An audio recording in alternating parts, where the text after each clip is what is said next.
బాత్రూమ్ల కాడ డ్యూటీ బాత్రూమ్ల కాడికి వెళ్ళి ఉంటా. ఓకే.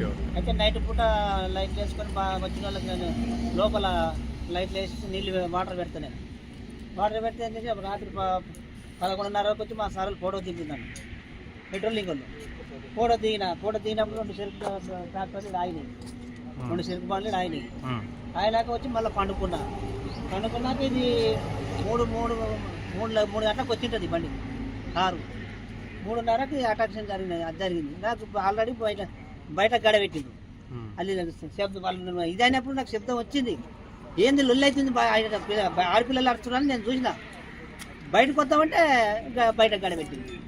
రానికి ఇబ్బంది. వాళ్ళు వెళ్ళిపోయినాక ఈ కారులో ఆడపిల్లలు వచ్చి నా గడ తీసింది. అప్పుడు చూస్తే బాగా దెబ్బలు, వాళ్ళ ఘోరంగా దెబ్బలు. అప్పుడప్పుడు అంబులెన్స్ పిలిపించి మా పెట్రోల్ ఇంగలో పిలిపించి అంబులెన్స్లో పంపించి మళ్ళీ పోలీసులు వచ్చినాక ఇట్లా చెరుకు పనులు సరిపోయాయని చెప్తే వాళ్ళు పోయి వాళ్ళని పట్టుకొచ్చింది, డ్రైవర్లను పట్టుకొని స్టేషన్లో ఇది చేసింది.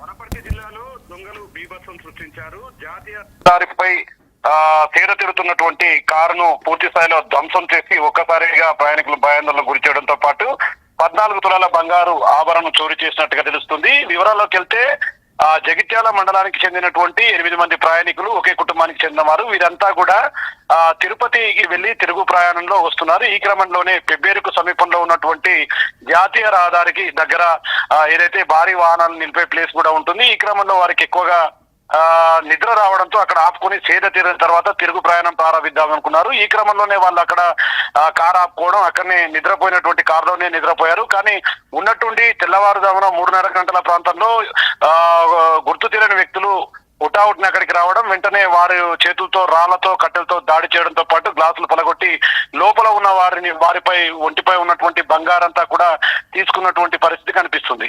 ముఖ్యంగా ఈ దొంగలు అక్కడ బీభత్సం సృష్టిస్తున్న సమయంలో తెల్లవారుజామున కావడం, పూర్తి స్థాయిలో హైవేపై ఉన్నప్పటికీ కూడా వారి అరుపులు అనేది పెద్దగా వాహనాల గోలకు ఎవరికి వినిపించకపోవడంతో దొంగలు హుటాహుటిన వెంటనే అక్కడ నుంచి జారుకున్నటువంటి పరిస్థితి అయితే కనిపిస్తుంది. మొత్తంగా వివరాలను తెలుసుకున్నటువంటి జిల్లా ఎస్పీ గిరిధర్ కావచ్చు, అదే విధంగా స్థానిక సిఐ రాంబాబు కూడా ఆ సంఘటనా స్థలానికి చేరాడు. అక్కడ ట్రూ స్ట్రీమ్ ఆధారంగా పూర్తి వివరాలను సేకరించే ప్రయత్నంలో అయితే పోలీసులు ఉన్నారు. ముఖ్యంగా చాలా రోజుల తర్వాత ఇలా హైవేల మీద దారి దోపిడీలు జరుగుతున్నాయని తెలుస్తుండటంతో ఒక్కసారిగా జిల్లా వ్యాప్తంగా ఉన్నటువంటి వారంతా కావచ్చు, మరియు అదే విధంగా పూర్తిస్థాయిలో వాహనాలలో ప్రయాణించే వారంతా కూడా భయాందోళనకు గురవుతున్నటువంటి పరిస్థితి అయితే కనిపిస్తుంది.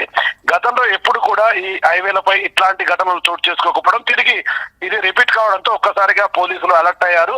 ఆ సందర్భంలో అటువైపుగా ఎవరెవరు వచ్చారు, పూర్తిగా ఎవరు ఈ దాడికి పాల్పడి ఉంటారనే క్రమంలో కూడా పోలీసులు అయితే ఎంక్వైరీ స్టార్ట్ చేశారు. చుట్టుపక్కల ఉన్నటువంటి సీసీ కెమెరాలను కూడా పరిశీలించే పనిలో అయితే పోలీసులు పడ్డట్టుగా తెలుస్తుంది. ఏది ఏమైనప్పటికీ పూర్తిగా తమను భయాందోళనకు గురి చేయడంతో పాటు తమపై దాడి జరిగిందని చెప్పి కూడా అక్కడ ఉన్న వారంతా కూడా చెప్పారు. వెంటనే వారిని స్థానికంగా ఉన్నటువంటి ప్రభుత్వ ఆసుపత్రికి అయితే తరలించారు. ఇది పెబ్బేరుకు సమీపంలో ఉండడం, అదేవిధంగా ఇక్కడ భారీ వాహనాలు నిలిపే క్రమం, మూత్రశాలలు అవన్నీ కూడా ఉంటాయి. అక్కడే సేద తీరుతూ వాళ్ళు కాలకృత్యాలు కూడా తీర్చుకుందామనే ఆలోచనలో ఉన్న క్రమంలో ఇదంతా జరిగిందని చెప్పి కూడా వాళ్ళు చెప్తున్నటువంటి పరిస్థితి అయితే కనిపిస్తుంది. ఏదేమైనప్పటికీ ఈ విధంగా రోడ్డుపై ఆపి సేద తీరుతున్న వారిపై ఒక్కసారిగా దాడి అనేది కూడా చుట్టుపక్కల ప్రాంతాల ప్రజలంతా కూడా భయాందోళనకు గురవుతున్నటువంటి పరిస్థితి కనిపిస్తుంది. దీనిపై క్రూస్ట్రీమ్ ఆధారంగా త్వరలోనే వారిని పట్టుకుంటాము, ఎవరు భయపడాల్సిన పని లేదని చెప్పి కూడా స్థానికంగా ఉన్నటువంటి సిఐ రాంబాబు కావచ్చు, అదే విధంగా ఎస్పీ గిరిధర్ రావు కూడా దీని మీద ఫుల్ క్లారిటీ ఇచ్చినటువంటి పరిస్థితి అయితే కనిపిస్తుంది. ఇప్పటికీ వారి మీద